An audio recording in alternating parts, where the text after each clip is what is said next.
विभिन्नता मध्य एकता भारतीय संस्कृतिर मूलमंत्र।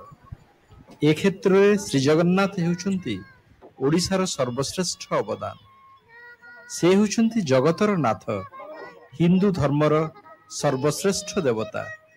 सबु भारतीयों धार्मिक चेतना को प्रभावित करी भारतीय संस्कृतिर श्रेष्ठ प्रतीक रूपे रही आछंती महाप्रभु श्री जगन्नाथ। पुरीर शांत स्निग्ध फेनिल बेलाभूमि रे पर्यटक माने निजको हजई देवा भली असंख्य भक्त निजको समर्पी देइथांती सेई महाप्रभुंक निकटरे। श्री जगन्नाथंको नै गर्व करुथिबा आमे ओडिशावासी श्रीमंदिरर महान संस्कृति परंपरा और टेक बजाय रखिबा लागि कौन जे करुछे ताहा ही आजिर प्रश्न। हुंडी रे केते टाइम पकेले? हुंडी रे हमें 51 डांडे नहीं मैं हुंडी किसी देनी 211 रुपए दिए। टोटल कितना रुपए खर्चा किए? टोटल 400 रुपए। ताले दिन को प्राय आपण धरन तो एवरेज पड़िबो आपण टंका सुना को मिसे के रूपा टंका सुना और अलंकार जिनिस मिसिले अति कम आपनकर 40,000 50,000 हबो। तार सुरक्षा सरकार माने मंदिर प्रशासन करूछंती न करूछंती सेटा प्रशासन पर निर्भर करे एवं जनसाधारण सेटा को विचार करि करबे। विभिन्न राज्यर तीर्थयात्री माने हुंडी को जो दान दियंती तहिरु प्रति वर्ष प्राय 2.5 लाख टंका आय हुए। मोटामोटी भावे हुंडी और पिंडीर आय आसान रूप हेउनथिबा बेले बस चलाचल रे लाभ अपेक्षा क्षति अधिक हेबारु से सब प्राय बंद कर दिया जाइछि। 1995-96 आर्थिक वर्ष रे मंदिरर व्यय ताहार आय ठारू प्राय 70 लाख टंका अधिक थिला। हुंडीटा निर्दिष्ट आय सेटा कई तार बढ़िया न बढ़िया किछि कहि होबनी। सेटा प्रचार पर निर्भर करे आ लोकंकर भक्ति विश्वास पर निर्भर करे।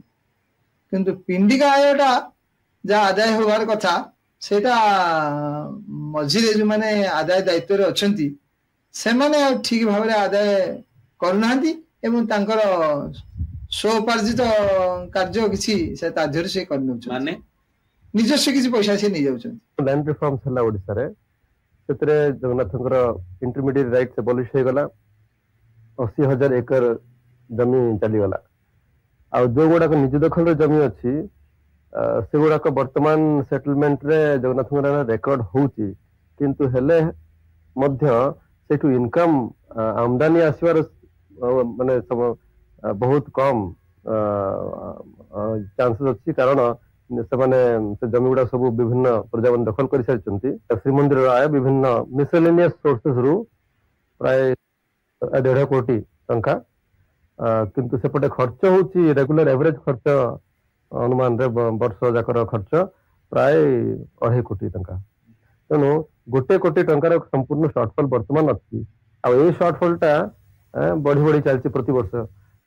महाप्रभुंक दर्शन करी पुण्य अर्जिबाकू असंख्य भक्त जीवन रे पण करिथिया बेले श्रीमंदिर को केंद्र करी तिष्ठी रहिछि पुरी सहर और यार आखपाखर अर्थनीति। अथच मंदिरर आर्थिक अवस्था किंतु दिन को दिन शोचनीय हेबार लागिछि।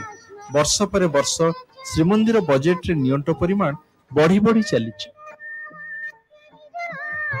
आमान तो प्रत्येक पर्व पर्वाणी जगन्नाथ को मन पकई थाउ एवं प्रत्येक पर्व पर्वाणी विशेषतः ओडिशार प्रत्येक पर्वाणी ओढ़न षष्ठी रेखा पंचमी सातपुरी अमावस्या सबुथिरे जगन्नाथ ही संपृक्त आम घर नीति सांगे जगन्नाथ मंदिर नीति समताल चली थाए।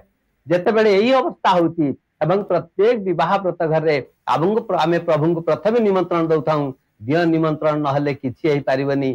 सेतेबेले प्रभु को आमे उचित भाव स्मरण करी जदि भक्ति निवेदन करि पारंते 2.5 कोटी ओडिया जदि तांकर कर्तव्य मन रखते ताहले प्रभुर बोधे अभाव रहंता नहीं। आज समस्त ओडिया शुणी मुंडू को तलू को नुआई देवे आहा से प्रभुंकर कोठ भोग पाई आम माने बैंक रु धार करतु से प्रभुंकर सेवा करिबा पई सेवक कर्मचारी मानकर दरमा बा किछि तांकु दबा पई आम माने बैंक द्वारस्थ होउछु एवं ऋण आनिया पे हाथ बताउछु। कथा कथा के लोके जगन्नाथंक ना नियंती अथच सेई ठाकुरंक अचलाचल संपत्ति को अनेक निज स्वार्थ पई भोग करी चलिथिबा बेले कड़ा पदक्षेप निया न गले मंदिरर अवस्था ସୁଧୁରିବା କଷ୍ଟକର।